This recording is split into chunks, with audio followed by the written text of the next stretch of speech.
Thank you, Chairman. I'm introducing my amendment number 1 to B 24-202, the fiscal year 2024 Budget Support Act of 2023.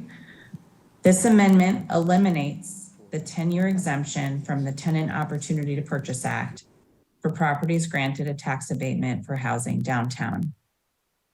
I understand the reasoning behind the exemption. This is an extraordinary time. We need to do everything we can to encourage more housing downtown, to revive the tax base there and revitalize activity. But everything we can includes more than simply a TOPA exemption. There are policies and actions we can pursue to facilitate growth downtown before we start poking holes in what I believe to be a sacrosanct right that has been established in DC code and in practice. For something to be a right, it cannot be selectively applied when it is convenient. When we create an exemption here, we open the door to an exemption there and another one and another one. This exemption from TOPA is a line that once crossed cannot be undone.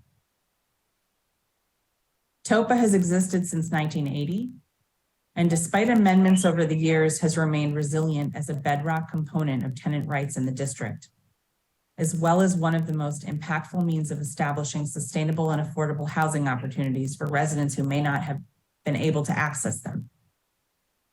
For some, TOPA is their white whale. They've been looking for a way to get past it for ages. A moment of weakness presented by the situation downtown is the best opportunity they've had to punch a hole in that wall.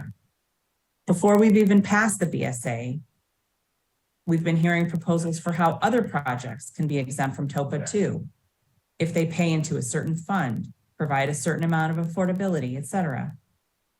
I don't think it's being overly dramatic to say that if we pass this now, TOPA as a tenant right is more or less done for. As far as investing in new housing downtown, it'll continue to happen. And there is more we can do to facilitate that. We can drive housing production with changes to parking minimums, zoning reform, commercial vacancy consolidation, and subsidies, to name a few. Policies and actions named by the Office to Affordable Housing Task Force report funded by Councilmember Robert White. It's important to note that as we're considering this first breach in the TOPA dam, other jurisdictions are working to bolster their tenant purchase options. San Francisco, Berkeley, and the city of Boston, for example. Instead of giving freer rein to developers focused on markets only, these jurisdictions are focusing on the idea of guaranteeing people tools that say stay, contribute, and be a part of this place, rather than creating zones of housing where people will always be priced out and not get a fair shot at ownership. Where is the path to the middle class without it? Allowing the erosion of something we've established as a right isn't easily undone. Exempting certain housing from TOPA tears a hole in the fabric of tenant rights that can only be widened.